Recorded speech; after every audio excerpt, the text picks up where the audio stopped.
بسم اللہ الرحمن الرحیم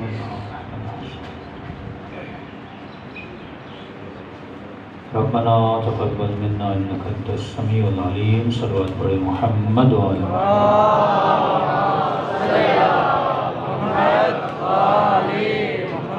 بسم اللہ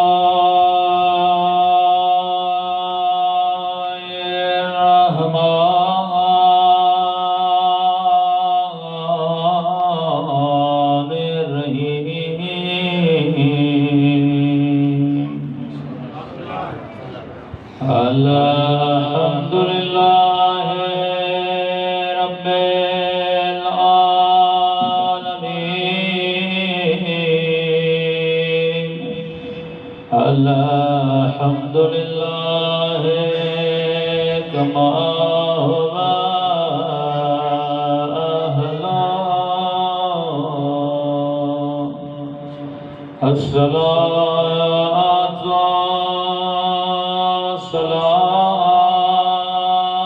والسلام علی سید المرسلین خاتم نبیین ابی القاسم محمد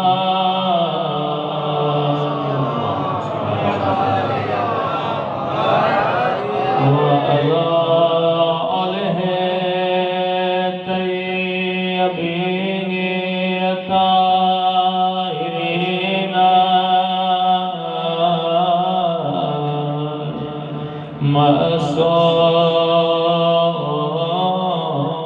معصومین۔ سب مل کے امام زمانہ کے ظہور کی دعا۔ اللہم کل ولیک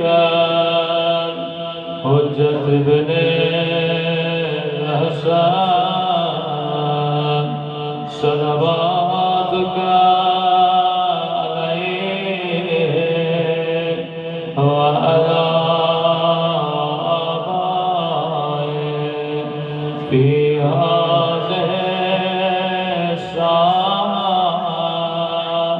وفي كل ساعة وليا وحافظا وقائدا وناصرا ودليلا وعينا حتى تسكنه أرضك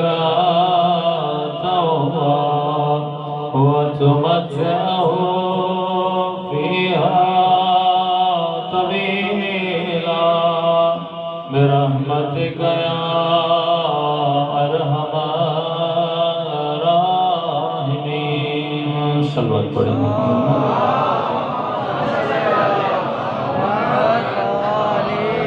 بسم اللہ الرحمن الرحیم رب اشرح لي صدري ويسر لي أمري واحلل عقدة من لساني يفقهوا قولي اما بعد فقد قال سبحانه وتعالى في محكم كتابه بسم الله الرحمن الرحيم هل أدلكم على تجارة تنجيكم من عذاب أليم۔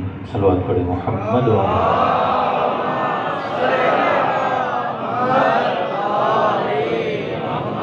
دعا ہے پروردگار عالم ہم سب کی عبادتوں کو اپنی بارگاہ میں قبول فرمائے اور جس مقصد زندگی کی خاطر یہ مجالس رکھی جاتی ہیں خدا ان مقاصد میں بھی ہم سب کو کامیابیاں نصیب فرمائے۔ قرآن مجید میں پروردگار عالم انسان کو ایک بزنس تجارت کی طرف دعوت دے رہا ہے کہ حل ادلکم علی تجارت، کیا تم پسند نہیں کرو گے کہ تمہارا رب تجھے ایک ایسے کاروبار کی طرف دعوت دے جس میں نفع ہی نفع ہے، جس میں کوئی بھی نقصان نہیں ہے۔ دنیا کا کوئی بھی کاروبار کریں گے وہ نفع اور نقصان کی بنیاد پہ ہوتا ہے۔ ایک سال فائدہ ہوتا ہے، ایک سال کھیتی باڑی میں کبھی نقصان بھی ہو جاتا ہے، لیکن اللہ کی آواز آتی ہے تجھے ایک ایسے کاروبار کی طرف دعوت دوں جس میں ذرہ برابر بھی نقصان نہیں ہے، جس میں فائدہ ہی فائدہ ہے۔ یعنی کاروبار تو کرنا ہے لیکن کسی عام سے نہیں، خدا سے۔ بزنس تو کرنا ہے لیکن کسی عام بندے سے نہیں، خدا سے کرنا ہے۔ تو اے خدا، یہ بزنس کیسے کروں، یہ کاروبار کیسے کروں؟ تو بزنس کرنے کے لیے کسی چیز کا ہونا ضروری ہے۔ بھائی بندہ کھیتی باڑی کرے، زمین نہ ہو تو کھیتی باڑی کیسے ہو؟ بندہ تجارت کرے، مال نہ ہو تو تجارت کیسے ہو؟ تو اے خدا، میں تیرے ساتھ بزنس کروں تو کیسے کروں؟ تو اللہ طریقہ بھی خود بتاتا ہے، بِأَنفُسِكُمْ، اپنی جانوں کے ذریعے سے۔ دوسرا بِأَمْوَالِكُمْ، اپنے مال کے ذریعے سے میرے ساتھ تجارت کرو۔ اے خدا، جان کے ذریعے سے تجارت کیسے کروں؟ کہ ایسے تجارت کرو جیسے حسین نے کربلا میں میرے ساتھ کی۔ مولا نے کربلا میں جان کو دیا اور اللہ کی رضا کو لیا۔ شب ہجرت علی بن ابی طالب موت کے بستر پہ سوئے اور رب کی رضاؤں کو خرید لیا۔ ایک تیرے پاس تیری جان ہے، تو جب چاہے اللہ کی راہ میں اسے دے سکتا ہے۔ کہ مولا علی سے پوچھا گیا، مولا دنیا کی کون سی چیزیں آپ کو پسند ہیں؟ امام نے فرمایا دنیا کی 6 چیزیں علی کو پسند ہیں۔ مولا وہ کون سی چیزیں ہیں؟ فرمایا علی کو دنیا کے 2 قدم پسند ہیں، علی کو دنیا کے 2 گھونٹ پسند ہیں، علی کو دنیا کے 2 قطرے پسند ہیں۔ کہ مولا یہ 2 قدم کون سے ہیں؟ فرمایا ایک وہ قدم جو اللہ کی اطاعت کے لیے اٹھتا ہے۔ میدان احد میں علی کے قدم نبی کو بچانے کے لیے اٹھتے تھے، میدان کے بھاگنے کے لیے نہیں اٹھتے تھے۔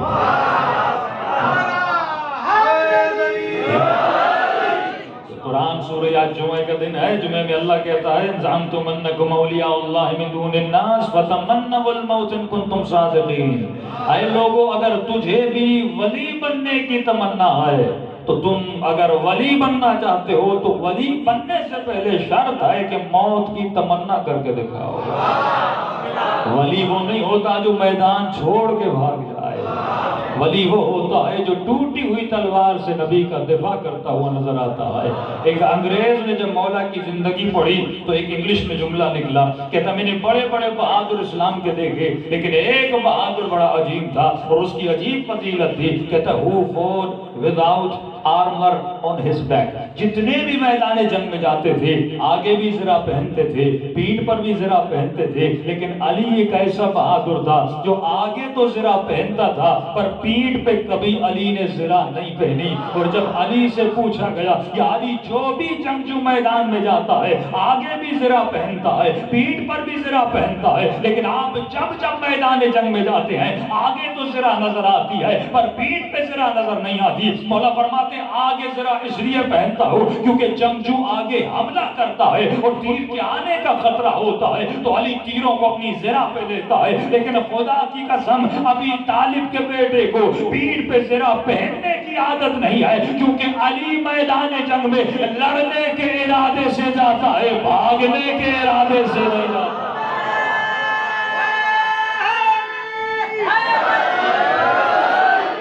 تو پہلا قدم جو کس کے لیے اٹھے؟ اللہ کی اطاعت کے لیے اٹھے، عبادت کے لیے اٹھے، مجلس میں جانے کے لیے اٹھے، حسین کی زیارت میں جانے کے لیے اٹھے، حج پہ جانے کے لیے اٹھے۔ تو علی کو ایک یہ قدم پسند ہے۔ مولا دوسرا قدم کون سا ہے؟ فرمایا دوسرا قدم مولا کو وہ پسند ہے جو کسی رشتہ دار کی مدد کے لیے اٹھے، جو کسی یتیم کی یتیم پروری کے لیے اٹھے، جو کسی غریب کی کھیت میں آگ لگی ہے اس کی آگ کو بجھانے کے لیے اٹھے، کسی کا گھر آباد کرنے کے لیے اٹھے۔ رات کے اندھیروں میں مولا دونوں قدم اٹھاتے تھے، ایک قدم مصلے کی طرف جاتا تھا، دوسرا قدم یتیموں کو پیٹ کے پالنے کے لیے جاتا تھا۔ تو علی کو دنیا کے کتنے قدم پسند ہیں؟ 2 قدم پسند ہیں۔ دوسرا علی کو دنیا کے 2 گھونٹ پسند ہیں۔ پہلا گھونٹ فرمایا پہلا گھونٹ ہے غصے کا۔ علی کو یہ پسند ہے جب مومن اپنا غصہ دیتا ہے، غصہ کرنا یہ صفت تو حیوانی صفت ہے نا۔ ہاں کتے کو غصہ آتا ہے کاٹتا ہے،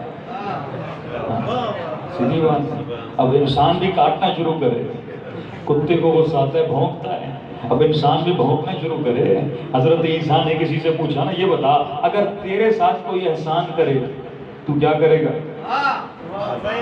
اگر کوئی تیرے ساتھ بھلائی کرے، نیکی کرے تو کیا کرے گا؟ کہ اللہ کے نبی میں بھی بھلائی کروں گا۔ کہ یہ صفت تو کتے کی ہے، یہ صفت اگر تو نہ کرے تو کتے سے بھی گیا گزرا ہے، اور اگر یہ کر رہا ہے تو یہ صفت تو کتے کی ہے کہ مالک روٹی کا ٹکڑا دیتا ہے وہ پوری زندگی دم ہلاتا رہتا ہے، تو یہ صفت تو کتے کی ہے۔ تو پھر انسان کی صفت کا، انسان کی صفت یہ کوئی احسان نہ بھی کرے تو اس کے ساتھ احسان کرے، یہ انسان کا مقام ہے۔ تو پہلا گھونٹ وہ ہے جو علی کو پسند ہے، جو غصے کا دیا جاتا ہے۔ کسی مومن نے مذاق میں کہا تھا مولانا باپ جب گھر آتا ہے اسے لگتا ہے شمر آ گیا۔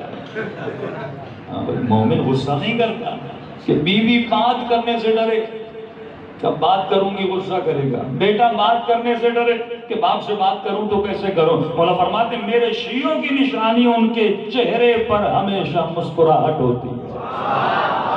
تو کسی غریب کی مدد نہیں کر سکتا، کم از کم ایک مسکراہٹ تو بانٹ سکتا ہے نا، کہ بندہ تیرے چہرے کو دیکھے خوش ہو جائے، اداس نہ ہو جائے۔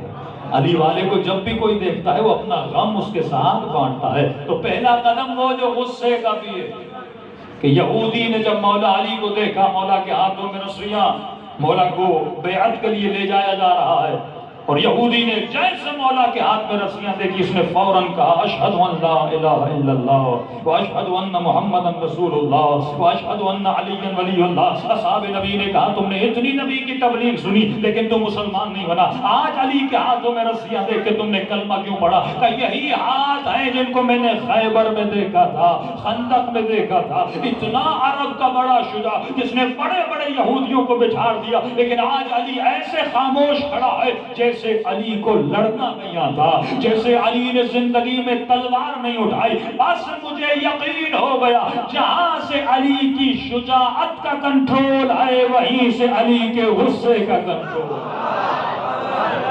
علی اپنے ہاتھوں کو نہیں چلاتا، یہ رب کے اشاروں پہ چلتا ہے کہ جس کا خدا ایسا ہے اس خدا پر میں بھی ایمان لانا چاہتا ہوں جس خدا نے علی جیسے بندے پیدا کیا ہے۔ تو پہلا گھونٹ غصے کا پینا، دوسرا گھونٹ صبر کا پینا۔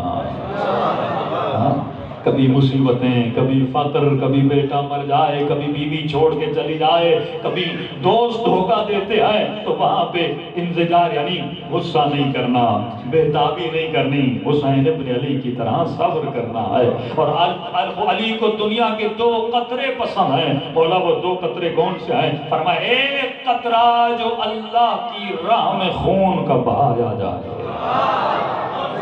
کربلا میں یہ قطرے گرے تھے، جو راہ جہاد بھی اللہ کے ساتھ تجارت ہے، بِأَنفُسِكُمْ جو اللہ کی راہ میں قطرہ بہتا ہے وہ علی کو بڑا پسند ہے۔ مولا دوسرا قطرہ کون سا ہے؟ فرمایا دوسرا قطرہ دنیا کا علی کو بڑا پسند ہے۔ مولا وہ دوسرا قطرہ کون سا ہے؟ فرمایا جب گنہگار شرمندہ ہو کر رب کی دربار میں توبہ کا آنسو بہاتا ہے، یہ مولا کو بڑا پسند ہے۔ کربلا انہی دونوں قطروں کا مظہر ہے۔ ایک قطرہ جو خون کا بہا وہ خدا کو پسند تھا، دوسرا قطرہ جو حر نے توبہ کر کے بہایا وہ خدا کو بڑا پسند تھا۔ بہترین تجارت ہے اللہ کے ساتھ تجارت۔ دنیا کو فنا ہے، یا گھر بناؤ گے کتنے سال رہو گے؟ کتنے سال رہو گے؟ 60 سال 70 سال۔ لیکن ہمارا مسئلہ یہ ہے، کیونکہ وقت بھی کم ہے، میں خلاصہ کر رہا ہوں، اذان کا وقت بھی قریب ہے۔ ہمارا ایک ایشو یہ ہے کہ ہم مولا حسین کا جملہ کہ لوگوں کے لیے دین زبان کی چٹکاری کا نام ہے۔ چٹکاری کا مطلب آپ نے منہ میں سپاری ڈالی، خوب مزہ لیا، پھیکی ہو گئی پھینک دیا، چنگم لیا چبایا، پھیکا ہو گیا پھینک دیا۔ کہ لوگ ایسے ہیں مجلس میں آتے ہیں مزہ لیتے ہیں، مزہ لیا مجلس سے باہر گیا بھول گیا کون سا حسین، کون سا دین، کون سا خدا، پھر مجلس میں آیا آ کے مزہ لیتا ہے۔ مولا فرماتے لوگ ہمارے ساتھ بیٹھ کے مزہ لیتے تھے، نبی کی محفل میں بیٹھتے تھے، مزے لیتے تھے، لیکن رسول کے جانے کے بعد نہ نبی کی بیٹی کا احترام یاد رہا، نہ وہ گھر یاد رہا جس گھر پہ ہمیشہ نبی جاتے تھے اور سلام کرتے تھے۔ فرمایا علی والے ایسے نہیں ہوتے۔ یہ نہیں کہ دین کا مزہ لیا، رسول خدا کے پاس آگے، یا رسول اللہ میں نے خواب دیکھا۔ کیا دیکھا؟ یا رسول اللہ دیکھتا ہوں آسمان سے کپڑا آ رہا ہے، لوگ آ رہے ہیں کپڑے کو کاٹ کے جا رہے ہیں۔ نبی نے فرمایا یہ میرے جانے کے بعد آخری زمانے میں میری امتیوں کا حال ہے۔ کہ رسول اللہ تعبیر کریے، سمجھ نہیں آیا۔ فرمایا آخری زمانے میں دین کپڑا بن جائے گا۔ غور کیجیے گا، دین کیا بن جائے گا؟ کپڑا۔ کہ جسے جتنا پسند ہوگا اتنا کاٹ کے لے جائے گا کہ بھائی یہ چیز تو میری سمجھ میں نہیں آتی، میں نہیں کروں گا۔ کوئی کہے مجھے خوب سمجھ میں نہیں آتا، کوئی کہے مجھے نماز سمجھ میں نہیں آتی۔ فرمایا دین کپڑا نہیں ہے۔ ذرا اور واضح کروں، آپ نے دکان سے کپڑا لیا، 7 میٹر کا کپڑا لیا، درزی کے پاس گئے، کسی کا قد بڑا، کسی کا چھوٹا، کوئی موٹا کوئی چوڑا، ہر بندے کا سائز اپنا اپنا۔ آپ نے درزی کو اپنا سائز دیا، آپ نے اپنے سائز کا کپڑا سلوایا، میں نے اپنے سائز کا سلوایا۔ فرمایا آخری زمانے میں لوگ دین کو کپڑا سمجھیں گے، جس کو جتنا پسند ہوگا اتنا لے کر جائے گا۔ کہ یا رسول اللہ پھر آپ کے چاہنے والے کے لیے دین کیسا ہے؟ فرمایا دین پانی کی طرح ہے، گلاس میں ڈالو تو شکل گلاس جیسی، جگ میں ڈالو تو شکل جگ جیسی۔ دین کو اپنا حلیہ نہ دو، اپنا حلیہ دین والا بنا دو۔ تو نہ بتا دین کس طرح چلے گا، یہ شریعت ہے جو تجھے بتائے گی۔ اور اگر یہی چیز ہماری زندگیوں میں آ جائے تو انسان کی دنیا بھی آباد ہو جائے، انسان کی آخرت بھی آباد ہو جائے۔ بھائی ماشاءاللہ سارے مولا علی کے ماننے والے ہیں، لیکن سوال یہ ہے کہ ہم میں سے کتنے لوگوں نے مولا علی کو دیکھا ہے؟ اچھا سوال یہ ہے کہ مولا نظر بھی آتے ہیں کہ نہیں؟ ہمارا تو عقیدہ ہے اہل بیت زندہ ہیں، شہید زندہ ہے، تو جب زندہ ہیں تو نظر کیوں نہیں آتے؟ فرمایا جب تک ہم اس دنیا میں تھے ہمیں ہر کوئی دیکھ سکتا ہے، لیکن جب ہم دنیا سے چلے جاتے ہیں ہمیں بس وہی دیکھ سکتا ہے جس نے دین پر عمل کیا ہے۔ سلمان صفت بنو، اس منبر سے صرف سلمان کے قصیدے نہ پڑھو، خود بھی سلمان بنو۔ میں ہمیشہ کہتا ہوں کہاں یا علی کہنا اور کہاں علی کے ساتھ رہنا۔ علی کے ساتھ رہنا سیکھو، جب رہنا سیکھ جاؤ گے تو یہ جب خواب میں رات کو آپ سوتے ہیں 6 گھنٹے کی نیند، 8 گھنٹے کی نیند، تو اگر مومن واقعاً مومن ہو، دین پہ عمل کرتا ہو تو اس کی روح میں طاقت ہے، یہ علی سے ملاقات کر سکتی ہے۔ ایک عمل آپ کو بتاؤں، کریے گا انشاءاللہ، لیکن دین پر عمل کرنے کے بعد قرآن کی 6 سورتیں ہیں جن کو مسبحات کہا جاتا ہے، جن کی ابتدا سبح اور یسبح سے ہوتی ہے۔ اگر ان سورتوں کو ڈیلی مومن پڑھے، ڈیلی اگر مومن پڑھے تو تقریباً 40 دن کے بعد کسی نہ کسی معصوم کی زیارت ہو جاتی ہے۔ انہوں نے راستے بتائے، پریکٹیکلی کئی مومناؤں نے مجھے فون کیا، ایک نے کہا مولانا مجھے ابھی تک 4 معصومین کی زیارت ہوئی ہے۔ پہلی زیارت جناب سیدہ زینب کی ہوئی، فرماتی جب میں شام گئی وہاں پہ خواب کے عالم میں نے بی بی زینب کو دیکھا۔ کتنے واقعات امام زمانہ کے، ہم کیوں نہیں امام زمانہ کو دیکھ پاتے؟ کیونکہ ہم کہتے ہیں، میں آپ سے سوال کروں، کہتے ہیں اگر عشق ہے تو دیدار کا تقاضا بھی ہونا چاہیے۔ دنیا میں اگر کسی بندے سے عشق ہو جائے نا، بندہ کتنا تڑپتا ہے اسے دیکھنے کے لیے، تو امام زمانہ تو کہیں گے نا تو میرا عاشق ہے، تو نے 40 دن کوئی ایسا عمل کیا تاکہ میری زیارت ہو جائے، تو نے 40 ہفتہ کوئی ایسا عمل کیا تاکہ میری زیارت ہو جائے۔ اب واقعہ سنیے گا، وقت کم ہے، مختصر کروں۔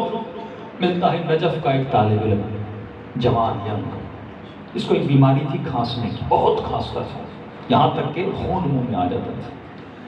یہ ایک دفعہ مولا کی زیارت کر کے حرم سے اپنے مدرسے کی طرف جا رہا تھا، راستے میں مدرسے میں ایک مومن کا ساتھ میں گھر تھا، اس گھر سے ایک لڑکی نکلی، اس کی نگاہ لڑکی پہ پڑی، اس کو پسند آ گئی، یہ سیدھا مدرسے چلا گیا۔ اپنے استاد کو کہا استاد جی بچپن سے آپ نے پالا ہے، آپ نے بڑا کیا ہے، اور اگر مجھے کوئی پسند آ جائے تو رشتہ بھی تو آپ لے کر جائیں گے نا۔ یہ روش ہے علی والوں کی، علی والے کو اگر کوئی پسند بھی آ جائے اس کا نمبر نہیں ڈھونڈتا،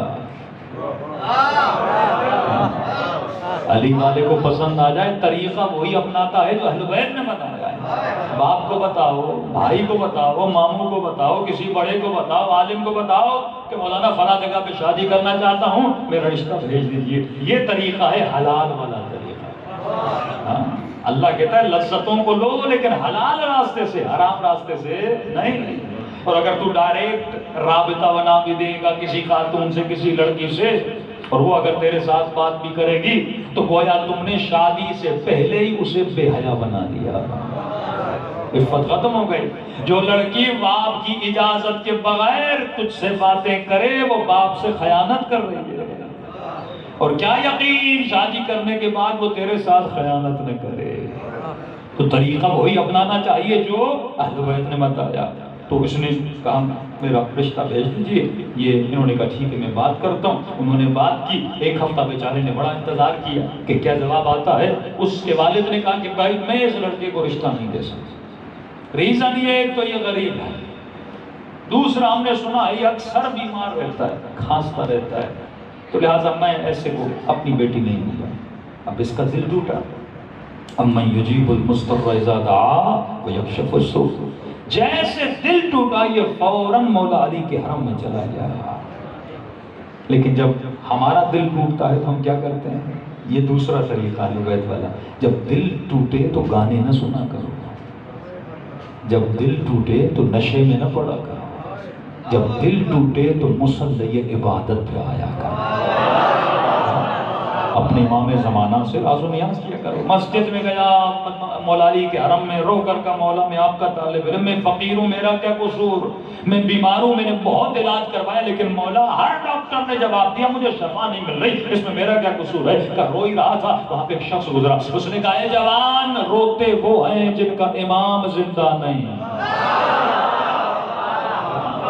تیرا مولا زندہ ہے، تیرا وارث زندہ ہے، تیرا آقا زندہ ہے۔ کہ مولا سے ملتا کیوں نہیں؟ اس نے کہا مولا سے کیسے ملوں، میں روز یہاں پہ آتا ہوں، مولا سے کیسے ملوں؟ کہ مسجد کوفہ چلا جا، ہر شب بدھ 2 رکعت نماز زیارت امام زمانہ پڑھ اور یہ دعائیں پڑھ، امام زمانہ سے ملاقات ہو جائے گی، اپنے مسئلے کا امام سے پوچھ لینا۔ کہتا وہ شخص چلا گیا، میں سوچنے لگا یہ تھا کون، اسے بتا کیسے میرا مسئلہ کیا ہے۔ میں سمجھ گیا کہ مولا علی نے کوئی قاصد بھیجا تھا میرے مسئلے کو حل کرنے کے لیے۔ اب مسجد کوفہ گیا، ہر شب بدھ جاتا تھا، 2 رکعت نماز زیارت امام زمانہ، مفاتیح جنان میں بھی لکھی ہوئی ہے، جو مومنین کرنا چاہیں کر سکتے ہیں۔ 40 شب بدھ، آخری شب بدھ جانا چاہتا تھا، اتنی غربت اور فاتح آگئے، کھانے کے لیے کچھ نہیں تھا، لہٰذا اس دن میں نے رکھا روزہ۔ اب جب گیا، ایک روٹی تھی، ایک میرے پاس قہوہ تھا، چائے کا کپ جو عراقی پیتے ہیں وہ تھا، مسجد میں بیٹھا، سردی اتنی کڑکدار سردی تھی، کھانسی آتی تھی، سردی کی وجہ سے خشک کھانسی آتی تھی، پھر منہ میں خون آتا تھا، پھر مسجد کے باہر جا کے خون کو پھینک کے پھر مصلی عبادت پہ آتا تھا۔ کہتا اتنے میں اذان کا وقت ہوا، میں نے نماز پڑھی، اب افطاری کرنا ہی چاہ رہا تھا، اتنے میں ایک نورانی جوان سبز کپڑا اس کے سر پر تھا اور وہ میرے قریب آیا۔ اس نے کہا اے جوان، کھانے کے لیے ہمیں بھی نہیں بٹھاؤ گے؟ اب کہتے ہیں عرب میں رسم ہے جب کوئی مہمان آئے اسے کھلانا پڑتا ہے، تو میرے پاس آدھی روٹی تھی، ایک چائے کا کپ تھا، میں نے کہا بسم اللہ، مہمان حبیب خدا ہے، بیٹھ جائیے۔ کہتا ہے وہ سید بزرگوار میرے ساتھ بیٹھ گئے، میں نے کہا روٹی کھائیے، انہوں نے کہا نہیں آپ کا شکریہ، میں نے کہا قہوہ پیجیے، ایک ہی کپ تھا میرے پاس، میں نے کہا چلو مجھے تکلیف ہے، مجھے درد ہے، میں بعد میں پی لوں گا، یہ مہمان حبیب خدا ہے، اس کو پلا لوں۔ کہتا ہے وہ سید نے قہوہ لیا، کہا مجھے چائے پینے کی عادت تو نہیں ہے، لیکن کیونکہ تو نے بولا ہے تو میں تیری خاطر ایک گھونٹ پی لیتا ہوں۔ کہتا ہے اس نے صرف اپنے ہونٹوں کو اس قہوے کے ساتھ مس کیا، مس کرنے کے بعد مجھے دیا، کہ مجھے بھی، کہ دیکھ تیری تھی 3 حاجتیں، ایک تو نے یہ کہا کہ خدا تجھے امیر بنا دے، تیری بہتری میں نہیں ہے کہ تو امیر بنے، فقیر رہے گا تو میرے قریب رہے گا، ہمیں ڈر ہے تو امیر بنے ہم سے دور ہو جائے، تو لہٰذا یہ حاجت تو قبول نہیں ہوگی، تیری بہتری میں نہیں ہے۔ دوسری حاجت تیری یہ تھی کہ خدا تیری اس سے شادی کروا دے، ہم دعا کریں گے کہ وہ تجھے مل جائے۔ تیسرا تیری شکایت تھی تجھے کھانسی بہت ہے، تو انشاءاللہ تو یہ چائے پی لے، تجھے اللہ شفا دے دے گا۔ کہتا یہ کہا اور کہا کہ مجھے مقام ابراہیم جناب مسلم کے مقام پہ جا کے 2 رکعت نماز پڑھنی ہے۔ میں نے کہا سید اگر اجازت ہو میں بھی آپ کے پیچھے آ جاؤں؟ کہا آ جاؤ۔ کہا سید نے اللہ اکبر کر کے نماز پڑھا، میں نے بھی ان کے پیچھے ابتدا میں نماز پڑھی۔ جب میں رکوع میں گیا میں سوچنے لگا یہ ہے کون؟ جسے میری حاجتوں کا پتہ ہے، جو میرے دل کے حال کو جانتا ہے، جس نے میرا نام لے کر مجھے بلایا ہے۔ میں نے کہا اے طالب علم کہیں یہ تو نہیں یہ تیرا امام زمانہ ہے؟ 40 ہفتے جس کا تو نے انتظار کیا ہے، کہ جیسے ذہن میں خیال آیا یہ میرا امام زمانہ ہے، تو میں نے دیکھا آگے جہاں مولا نماز پڑھ رہے تھے مولا کے اطراف میں نور ہی نور آ چکا تھا۔ اب میں نے کہا نماز توڑ بھی نہیں سکتا، مولا کو دیکھا نہ ہاتھوں کا بوسہ لیا نہ قدموں کا بوسہ لیا۔ میں نے کہا جلدی نماز ختم کرو، بس نماز ختم کرنی تھی، مولا مجھ سے پہلے ختم کر کے آگے بڑھ چکے تھے۔ کہتا میں مولا کے پیچھے دوڑ رہا تھا، مولا امام زمانہ چند لمحوں کے لیے رک جائیے، اپنی زیارت دوبارہ مجھے کرا دیجیے۔ کہتا میں دوڑ رہا تھا، وہ چل رہے تھے لیکن میں ان تک پہنچ نہیں پا رہا تھا، لگ ایسے رہا تھا وہ نہیں چل رہے، زمین ان کو آگے لے کر جا رہی ہے۔ کہتا یہاں تک کہ آنکھوں سے اوچھل ہو گئے، پوری رات رویا۔ ارے مولا آئے تھے، میں نے امام کو پہچانا نہیں تھا۔ میں دوسرے دن مولا علی کے حرم میں گیا، واپس جب مدرسے کی طرف جانے لگا میں نے سوچا میری کھانسی کہاں گئی؟ جو 5 منٹ میں کھانستا بالکل کھانسی نہیں آ رہی۔ پھر میں نے سوچا ہاں جس قہوے کو امام زمانہ کے لبوں نے مس کیا تھا، جب میں نے اسے پیا تو مجھے شفاعت ملی۔ کہتا اپنے حجرے میں جا کر سو گیا، بہت رویا کہ میں نے امام کو پہچانا کیوں نہیں تھا۔ اتنے میں دروازے پہ دستک ہوئی، جب دروازہ کھولا اسی لڑکی کا باپ دروازے پہ کھڑا تھا۔ اس نے کہا جوان میں تجھ سے ملنے آیا ہوں۔ کہا حکم کیجئے، کیوں ملنے آئے ہیں؟ کہا تو نے بیٹی کا رشتہ بھیجا تھا؟ کہا کہ سمجھو میں نے بیٹی تجھے دے دی۔ کہ بتا اب تیری طبیعت کیسی ہے؟ اس نے کہا طبیعت بھی ٹھیک ہو چکی ہے۔ کہ کیسے ہوئی؟ کہ بس یہ نہیں بتانا چاہتا، بس اتنا بتاؤں کہ ہمارا وارث ہے جس نے مجھے شفا عطا کی ہے۔ لیکن آپ بتائیے آپ بیٹی کا رشتہ آپ مجھے کیوں دینے آئے ہیں؟ کہنے لگا آئے جوان آج کے بعد میری شکایت امام زمانہ سے نہ کرے۔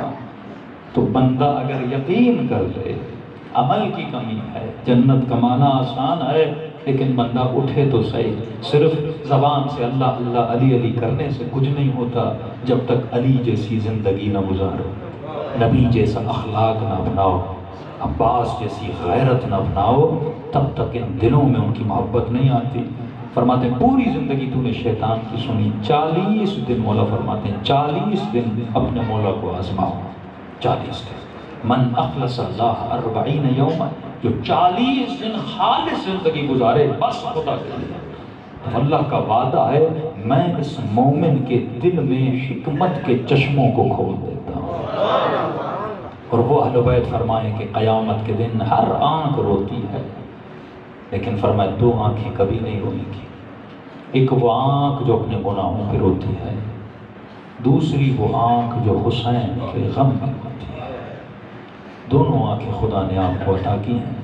آؤ دلوں کو کربلا لے کر چلیں اور سلام کریں ان ہستیوں پہ جنہوں نے اپنا سب کچھ امت کی اصلاح کے لیے لٹا دیا۔ بس ایک بات یاد رکھیے گا کہ جب خدا حسین سے امتحان لے سکتا ہے تو حسینیوں سے کیوں نہیں لے گا؟ امتحان کون سا آتا ہے یہ مہم نہیں ہے، تو اس امتحان میں کتنا پاس ہوتا ہے۔ جوان کبھی گناہ میں پڑتا ہے، کبھی نشے کی دعوت آتی ہے، کبھی نامحرم خاتون کی دعوت آتی ہے، کبھی رشوت کی دعوت آتی ہے۔ یہ تیرا امتحان ہے، ہر بندے کا اپنا امتحان ہے۔ اب سوال یہ ہے تو اس امتحان میں حر بنتا ہے یا ابن سعد بنتا ہے؟ تو اس امتحان میں پاس ہوتا ہے کہ نہیں؟ بس وہی امتحان مومن کی جنت ہے۔ اور دعا ہے کہ ان مجلسوں کے صدقے میں خدا ہم سب کو حر بنائے۔ آئیے دلوں کو کربلا لے کر چلیں، سلام کریں اپنے آقا حسین کی مسنون میں۔ السلام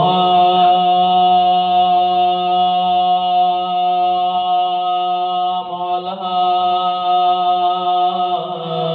الحسین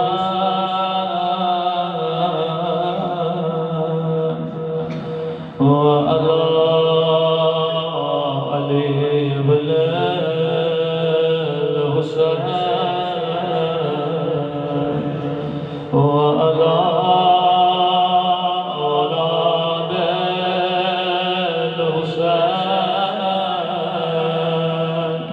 وعلى أصحاب الحسين میرا سلام ہو زینب کی لٹی ہوئی چادر پہ میرا سلام ہو سکینہ کے زخمی کانوں پہ ندید الرسول خدا کا فرمان مسلمانوں کبھی حیوان کو بھی منہ پہ نہ مارا کرو میرا سلام ان ننھے سے رخساروں پہ جن کا رنگ شمر کے تماچوں نے بدل دیا تھا امام زمانہ کا فرمان فرماتے میرا سلام میری ان پھپھیوں پہ جن کے ہاتھوں کو ان کی گردنوں سے باندھ گیا تھا فرمایا عزادارو جب بھی پانی پیو میری سکینہ کو یاد کیا کرو ظالموں نے ایک گھونٹ پانی کے لیے او میری سکینہ کو تماچے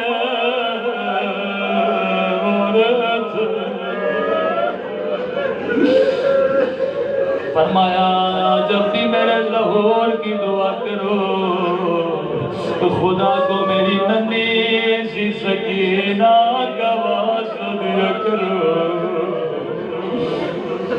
راوی کہتا ہے لٹا ہوا قافلہ بازار کوفہ میں پہنچا تھا بی بی زینب کی گود میں سکینہ تھی ننھی سی سکینہ نے آہستہ سے کہا پھپھی اماں مجھے پیاس لگی ہے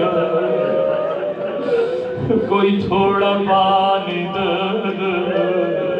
بی بی زینب نے کہا سکینہ یہاں پانی دینے والا کوئی نہیں پتھر مارنے والے چھت پہ ایک مومنہ بیٹھی تھی اس نے سکینہ کی آواز کو سن لیا دوڑتی ہوئی گئی گلاس میں پانی بھرا بی بی زینب کو دیا بی بی نے پانی سکینہ کو دیا کہنے لگی قیدی بی بی جب تیری بچی پانی پی لے میرے لیے کچھ دعائیں کر لینا بی بی زینب نے کہا سکینہ پانی بعد میں پینا ارے ہم سید ہیں کسی کا احسان نہیں اٹھاتے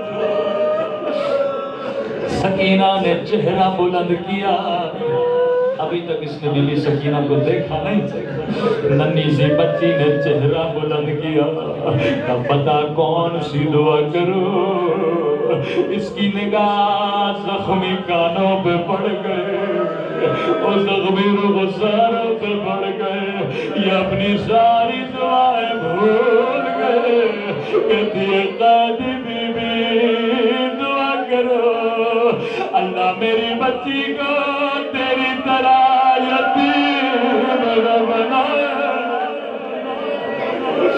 سکینہ نے ننھے سے ہاتھوں کا بلند کیا رو کر کہنے لگی میرے اللہ تجھے میری یتیمی کا واسطہ اور کسی بچی کو میری طرح یتیم نہ بنانا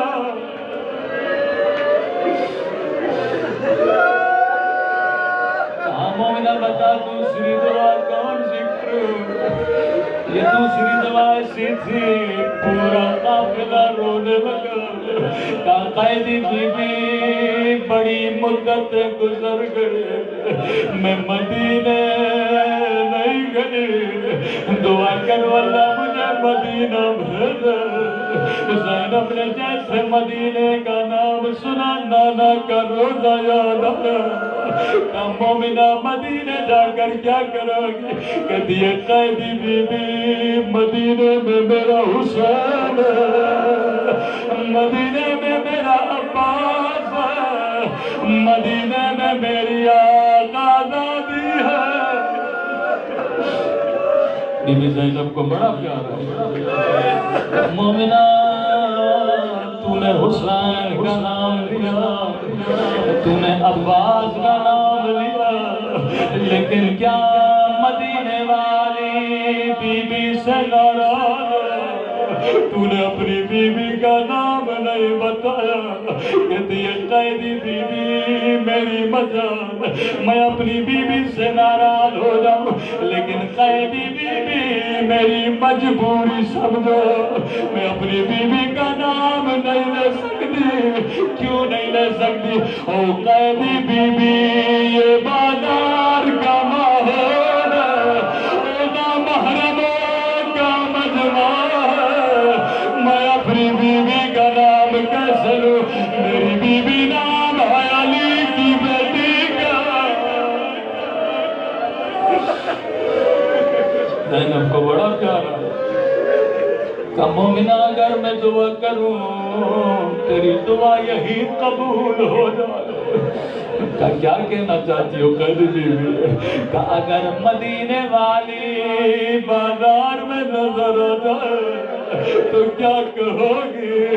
کہتی ہے قیدی بی بی دعا نہیں کرنی تو نہ کر، لیکن میری بی بی کو بددعا تو نہ دے، اور میری بی بی تجھ جیسی قید نہیں کہ بازاروں میں۔ اتنا سننا تھا زینب کو جلالا، چہرے سے بالوں کو ہٹایا، کہا ام حبیبہ نہیں پہچانا، وانا زینب بنت علی، ارے میں ہوں زینب